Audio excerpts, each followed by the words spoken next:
What's up, everybody? Good afternoon. Hey, guys. Hello. It is Tuesday. It's Wednesday. It's Wednesday. I don't know what day it is. It is entirely Wednesday. It's been a long week, It's been a long guys. week. I don't know what day it You is. just gave me a panic attack. I was like, wait, really? Nope, I just don't know what day it is. So, guys, welcome to the very, very first. This is the pilot episode of Collab Corner, and we are so excited to have you guys with us. I am Jen Cole. This is Marisa. Hi. Marisa. I'm really good at technology. Christy Robin here from Hex Code. I'm Julie Riley with Depict Media. And we are so excited to bring to you today Amanda Webb from Spider Working. Say hi, Amanda. Hello. How are you doing today?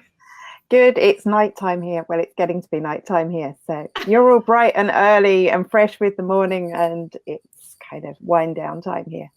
Oh, that sounds very, very nice. I know that we're all looking forward to that point in our evenings tonight. It has been a crazy day. She still thinks it's Tuesday. You never know. We're a little all over the place. Yeah, absolutely. So today we are going to just dive into an amazing, and I honestly feel like that this topic is underutilized. It's a lot of people aren't currently doing what we're going to talk about today. I mean, they might be doing a piece of it. They might be doing a small little separate pieces of it, but I don't know that they're really taking advantage of what long form content and repurposing that long form content can truly do for their brand. And so we want to deep dive into that with Amanda today. I'm very excited about this. I know we all are here. Yeah. It's going to be amazing. Great conversation. So why don't we just, Amanda, why don't you start off by telling everybody a little bit about yourself?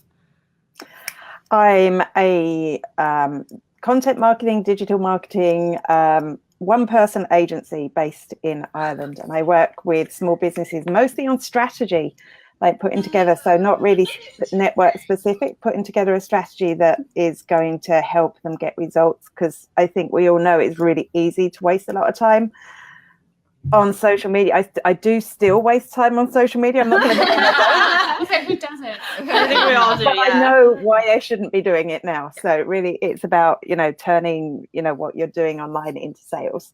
So, and I blog a lot. That's what I'm known for. People introduce me as a blogger, and I have to explain that I don't do fashion and makeup, because that's what people assume when they told you a blogger. So I blog about content marketing, digital marketing, social media tactics.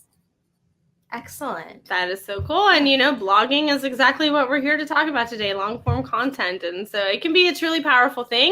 The girls from Hex Code Designs are very, very good about website optimization and all of those kinds of things. And let's face it, social media marketing, web optimization, and long form content, they all go hand in hand when it comes to truly making this work for your brand. I mean, it takes a little bit of all of these things to make it truly successful and to really produce that ROI that everyone, let's face it, is looking for when it comes to digital marketing.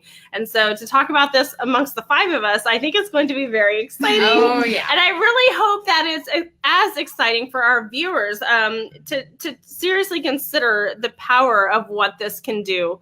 Yeah. For all of you guys. So please. And how easy it can actually It can make some be, of your exactly. digital marketing. Yeah. It can really take with blogging and long form content and utilizing it, Chopping it to chopping chunks. it, using it all over. Right. It can really make things a lot easier as well. So why don't you start off by telling us the benefits of blogging For and sure. why somebody should be doing that? Well, I suppose it's kind of the one people talk about, at least, we talk about video a lot. We talk about live video a lot now, because what are we doing now? And I find I'm doing live video 3 or 4 times a week, and I'm blogging once a week. So, but it's kind of the one that's slightly forgotten about. And I think that's one of the reasons businesses could really excel if they use it, because I think there is still space in a lot of industries for a really good blog. But I think that's also why we need to look at long form blogging content, not just a couple of 100 words, not just sharing your latest words of wisdom, because, that's kind of the Gary V model. Not that he's a blogger, but just sharing 200 words. I think unless you've got the audience of Gary V, you can't do that. Right. So I was actually talking to someone yesterday who was looking to start blogging. He was going, well, I've got this one post I'm going to put up, but I don't think I can make content every day. And that's exactly what we're talking about, isn't it? Because we don't need to make new content every single day. That's Right. far too much. You need to work as well. Yeah, exactly. Yeah. So even if it's once a week or once a fortnight or once a month, if you can create a really in-depth blog post, you've got the SEO benefit. If you can target the right keywords, you're forming a bond with your audience. If you can get them to keep coming back and reading more and more posts, you can, things I do is like I'll make a video to accompany it. I'm in the middle of shooting one right now. Well, not right now. You're not in it. But, but like as soon as I finish, I'm going to finish that off. And it's all on our own website. So we know that like the social media channels really want people to be on their social media channel, on their website for as long as possible. But if you can get them off onto your website with some really remarkable content, there's potential there as well. And that's just scratching the surface, I think. Definitely. Yeah, which is awesome. And one thing that I was just thinking of, we've had a couple of clients recently who had blogs on their old sites, and as we've been redoing them and have been saying, well, we weren't utilizing that. We don't really want to keep that. We don't pull that over. What would you say to someone? I mean, I'm just curious to see if you give them basically the same answer we do. But, I mean, what would you say to someone who's like, well, blogging is really not going to be beneficial for me? I suppose have a look at what content they've created. Is it good? Is the potential to make it better? Because that's like a big thing. I think when we're looking at long form content, it can kind of be, oh, well, I have to write another post on this topic. Maybe you just need to go back and look at something that you've written before that's kind of okay, but you could make that into a massive piece of content. You could add video to it. You could add like an audio version, add images, and put it on your new site to showcase the sort of content that you have. But maybe if it is old content and they're switching over site, and if you're not going to do a redirect on it, you could like just feed it out over time. So there they've got their first 10 posts for their new website already. So they're just going to revamp what they've got and then start creating the next 10 so that they've got a bit of a buffer. But definitely do it, because it is, I don't know what industry they're in, but I know there's a whole lot of underserved industries in Ireland. People come to me a lot looking to blog about stuff, and we have a look, they haven't got any competitors, in their industry. I know like in the States it would be bigger, but if you're looking at a local business for Wichita, Right. Mm-hmm. there's probably nobody in Wichita blogging on that particular topic. So it's going to be great for their local search as well. Right. Excellent. Right, exactly. And I think that's what a lot of people kind of forget. They look at it as this overwhelming thing, and they don't realize that, they can, especially with WordPress and other content marketing systems, they can queue up that content too. Just as you can with repurpose that content, you can queue up that blogging content. As long as it's still going to be relevant in 2 or 3 months, you can schedule it out. So your life is a whole lot easier. Yeah. Mm-hmm. So There's nothing more rewarding than a client coming to you and saying that they found you on Google. Oh my gosh, Because no they did a joke. Google That search. That is nothing way more you've rewarding won. than your efforts into your blogging, which Yeah. just Best thing happened. ever. And so you're So- like, it works. And it can work for you too. Yes. Or people that know you already that go and search for something and they find your post at the top of the search results, and then they Right. come and tell you, that's lovely too. I think it's just like, it's restating that you are the person they should be doing business with. Right. Absolutely. Yeah. Whole lot of legitimacy, I think, is added to that, and I think that's the powerful thing. Yeah, your social proof. I mean, you're sitting Yeah. there and just basically letting people know that you know what you're talking about in your Right. industry and putting it out there. And so blogging is just a great way to be able to get as much as you want out and leave the short little bits for social media. Yeah. Sure. So with that, there's also the talk of all the video that we kind of mentioned there at the Yes, beginning. And of let's course, we're dive in. doing video. Yeah. So what are the benefits of long form video? So by long form video, I have like 3 things I look at doing with everything, which is when I create it, is it breakable down? Or, so can I rehash it later and make it bigger? And usually with not long form video, probably not actually. Making it longer is going to be a problem, but you can make it shorter. Yes. So that's one of the advantages.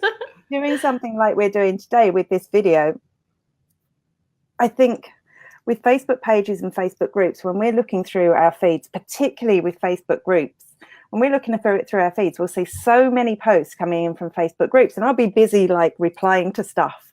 But half the time I don't even know which group I'm replying to. Do you have that problem? Yeah. Yes. So that's one of the advantages of Facebook Live, right? Because if you're scrolling through and you see my face, at least you know it's my business, or your faces. They know that it's you that they're dealing with. I think specifically for groups, because Facebook are forcing a whole lot of group content into our feeds.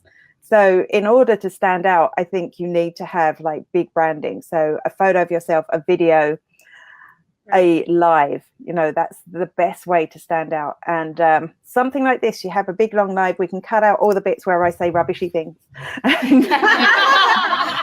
Or the bits when we're talking to the audience, you know, the bits where we fluff what we're going to say, the bit where we press the wrong button, or we can turn it into a whole series. So if we came up with 5 really good points of things that we thought you should do, cut that into a 5-part series that you can share out on YouTube, that you could share out on your blog along with the blog posts. I think you were talking about transcribing the lives, Jen, which is a great idea, because then you've got that content that Google can crawl as well. Right. Yeah. You know, where you have one of your hosts tell everybody that it's Tuesday, and apparently doesn't know what day it is. Shut that out. It happened. People know later that it's not Tuesday. So. That's true. To the benefit. Well, they will when everybody turns around and goes, "It's not Tuesday." But just put it out again on Tuesday. Cut that bit. Put it out again on Tuesday. And you're right. That's the one you just make into a GIF for Tuesday. Yes. There we have it. We'll just like we'll make it a GIF, so I can tell that this is going to be a war. Oh, here it goes. So you've created all this amazing long form content. Then what do you do with it? Repurposing it, all those kinds of things. Yeah, so I have, as I said, I've got what I call the 3 R's. R. That's an Irish R, by the way. R. Which is, firstly, is to rehash it. So have a look at it. Like, is there something, maybe you've recorded a live and you came up with some really good points during that live, but the quality wasn't that good, or you stumbled over what you were going to say. So you can just go and shoot that as proper video now, as an edited video. You've got the points. It's only going to take you a couple more minutes to do it because you'll have just finished. So take your live as like a dress rehearsal, and then you can go and do that. Reshare, because this is something we're really bad at, right? So you'll spend hours, maybe days creating the perfect bit of content, and then you put it out, and maybe it gets picked up or maybe it doesn't, and then you kind of move on to the next bit of content. And like that content should still be serving you. So what I tend to categorize all my content, you know, whether it can be reshared. So is it seasonal? Is it topical? Because it's topical, you can't really go talk about something that happened a year ago. It doesn't really have value. You rewrite it. Or evergreen content, which gets talked about a lot, or just stuff that I need to check up before I reshare it. So has, you know, Facebook closed down, in which case I need to go and write something else completely. But then have a schedule for that. Like, how often are you going to reshare? Is it going to be once a month? Is it going to be once a year? You know, but just to put that on a sharing schedule, because otherwise it's just like dead content. If Google hasn't picked it up, then nobody's looking at those posts. Right. Yeah. Absolutely. And then repurposing is a third bit. So snipping it up, making it smaller, or sewing a whole lot of different stuff together and making it bigger. You know, that's it. So can you create images for your key points? Can you create little videos? GIFs or GIFs? I'm not going to fall either way on that. She's like, I'm not going down that rabbit hole. That's a topic for another show.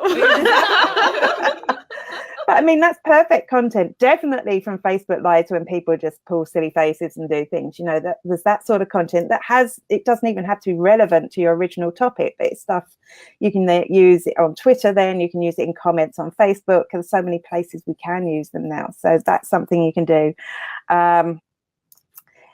If you create a whole load, so I did a Facebook Live a while ago, a long time ago now, and we came up with 7 topics for the Facebook Live. So out of that, we were able to create 7 little videos.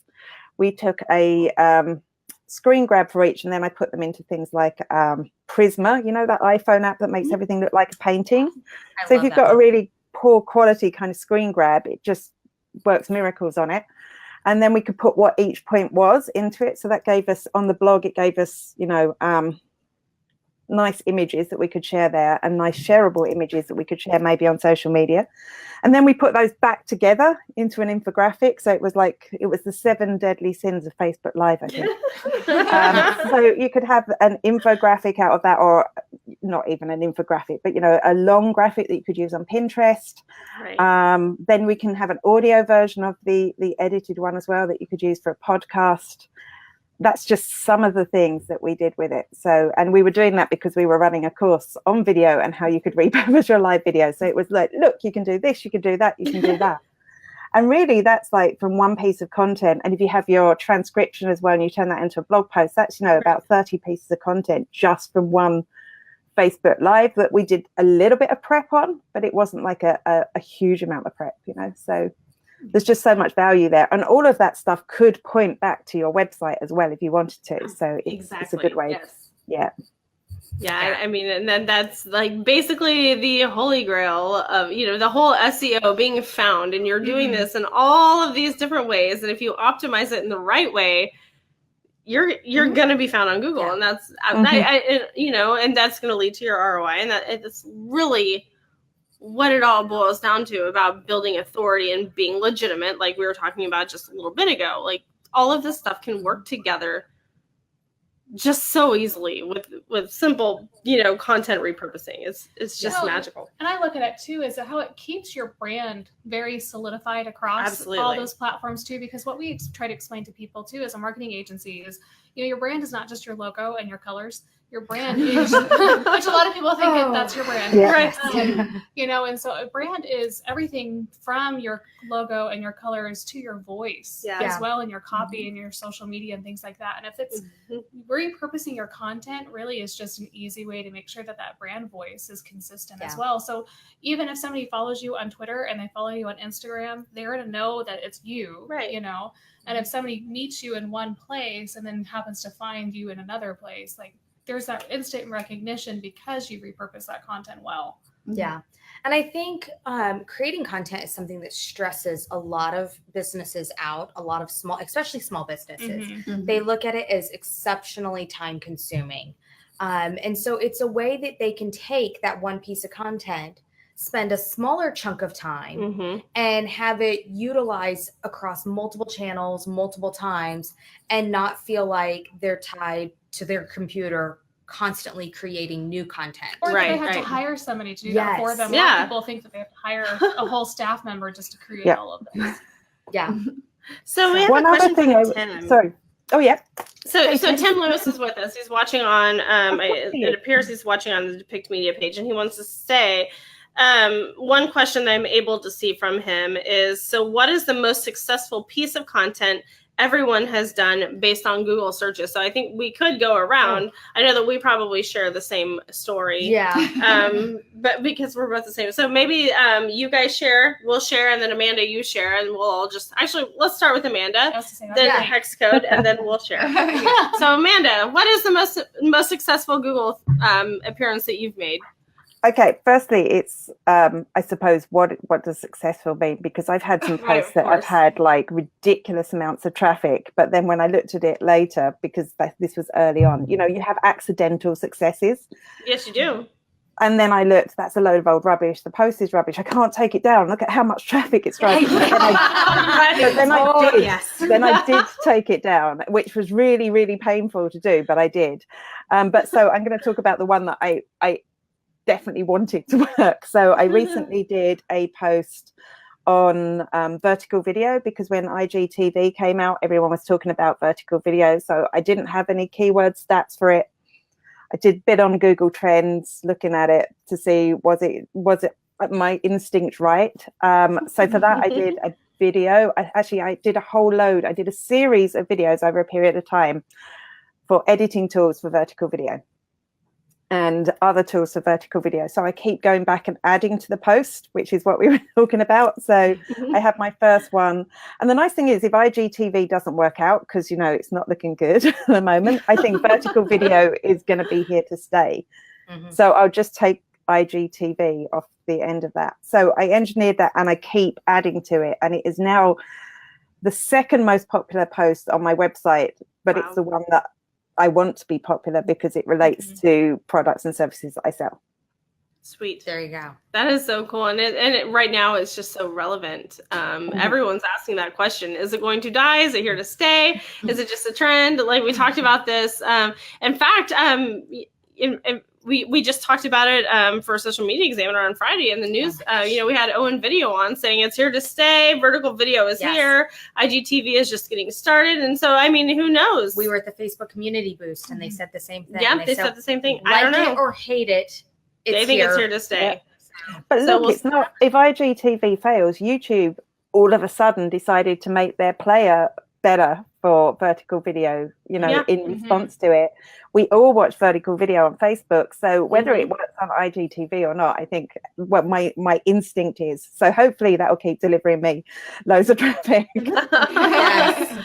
It's going to be interesting to see, that is for sure. It's exciting, but it just hasn't been adopted in the way that I think that a lot of us expected it to be so quickly. Well, I think we were trained and forced for so long that when you did video, you went like this for so long. It looks If nice. somebody wasn't doing that, you were yelling at them and you were going, you're doing it wrong. I literally do that to a friend all the time. And, it's like, turn the video. And now it's almost getting to a point where, we were actually just talking recently about getting a second device. So when we're doing this will convert over to YouTube nicely, but then next to it, we'll have we a should phone be uploading to IGTV. Recording like this. I did one of these for a client recently. We went live and we had two phones, one horizontal and one vertical, to record the same thing, just so that we could go live on Instagram at the same time. So I think that's going to become a thing.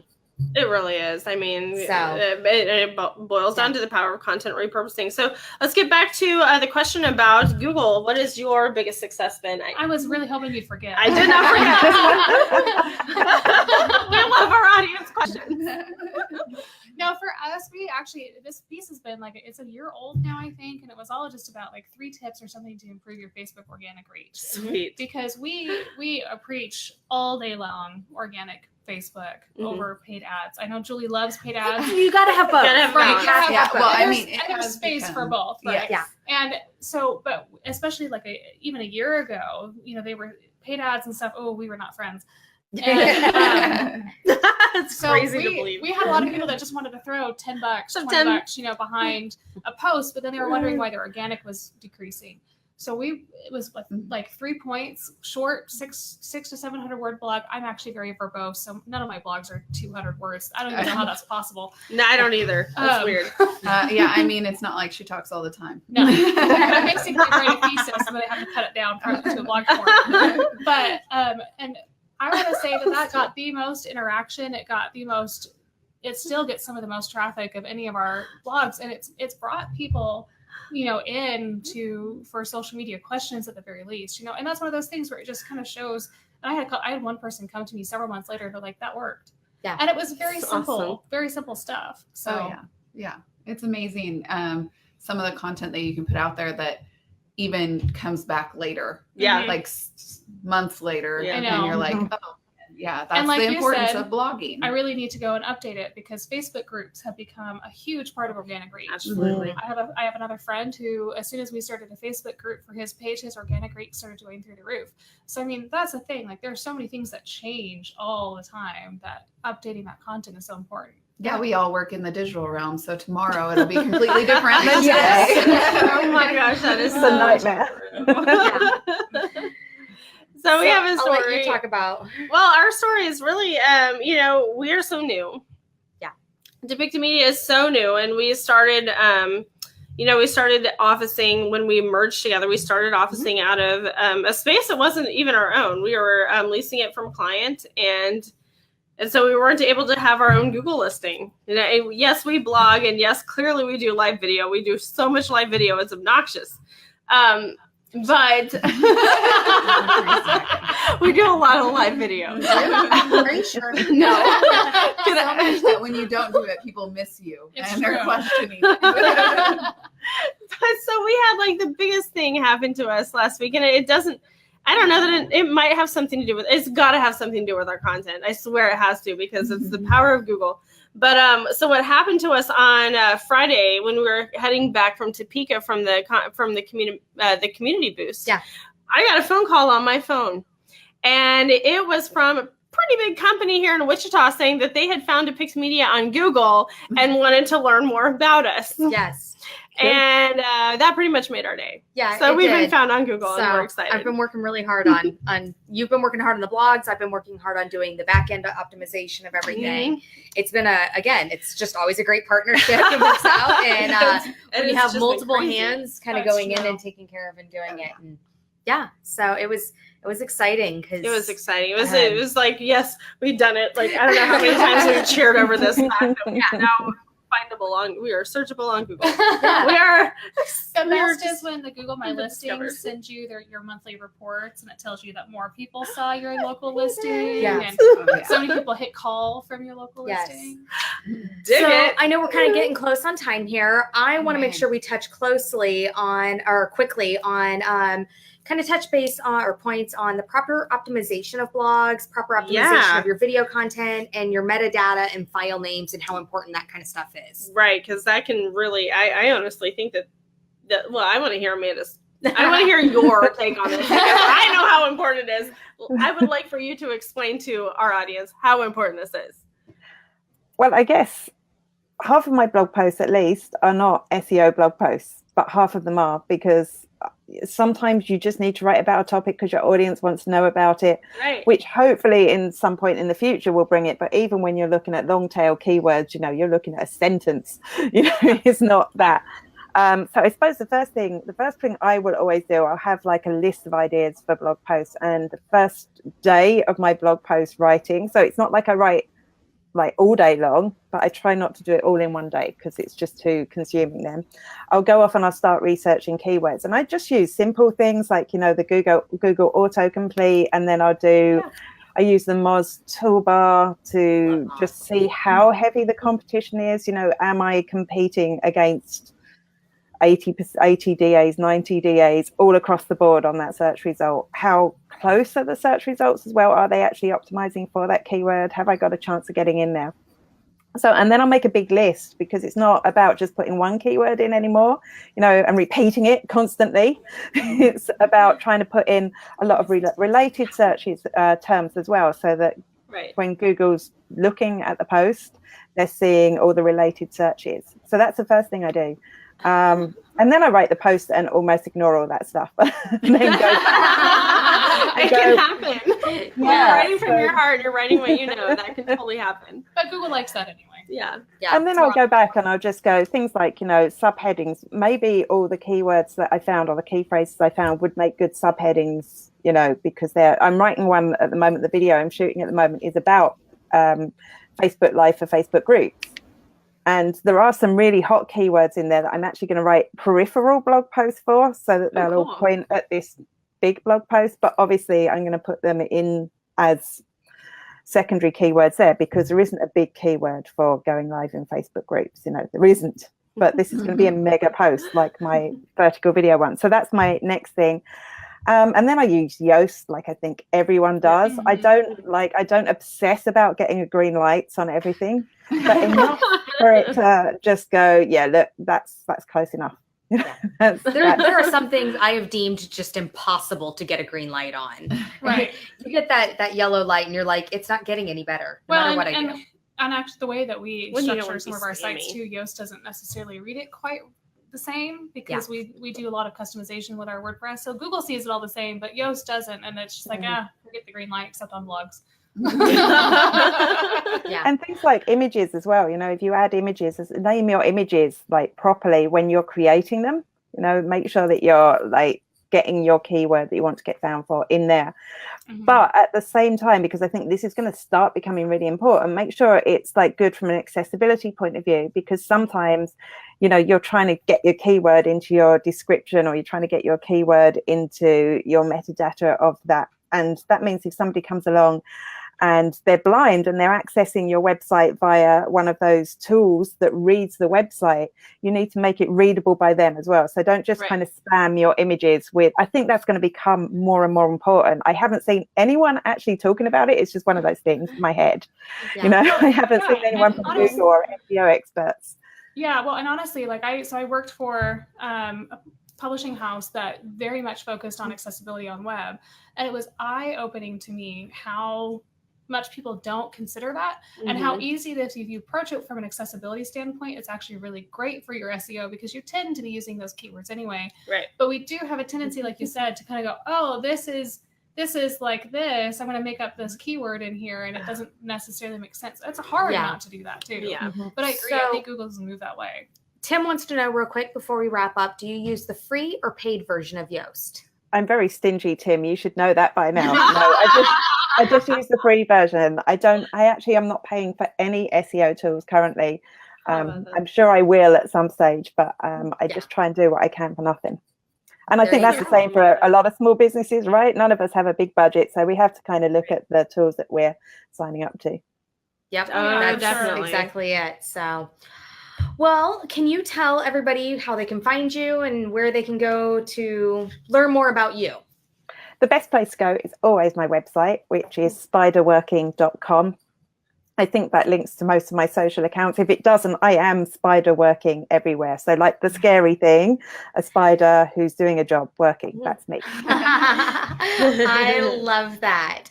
Well, I think this has been excellent. Yeah. Lots of great little points. And again, quick and digestible for people to come back and watch the replay. For sure. Oh, yeah. And if you are watching the replay and you have any questions or comments, put them in there. Leave questions for Amanda. We'll make sure that we tag her and she sees them if you have questions specifically for her. Yeah. Otherwise, we will be back same time, same place next week. Absolutely. Not the same same time, physical not the same location. physical place. location, Same but- digital place. So, and if you are watching us on Depict Media or Hex Code Designs Facebook page, make sure to go over to Collab Corner and give us a like over there. Absolutely. We would love to have you. We'll be posting stuff over there that we won't be posting on the other channels at times. true. So That's true. you got to make sure you like that one. Yeah. So thank you guys so much. For all of you that come back and watch the replay, we cannot tell you how much we appreciate the fact that you take the time out of your day to do that for us. Thank you all for hanging with us live. There was quite a few of you, and that was really cool to see. And Amanda, holy moly, thank you so much for being such an amazing, enlightening guest today. You have been just tremendous. Thank you. Thank you. It's been very exciting to be here.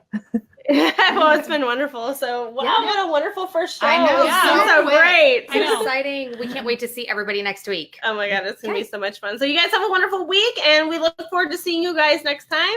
Bye. Great. Bye, guys. Bye, everyone.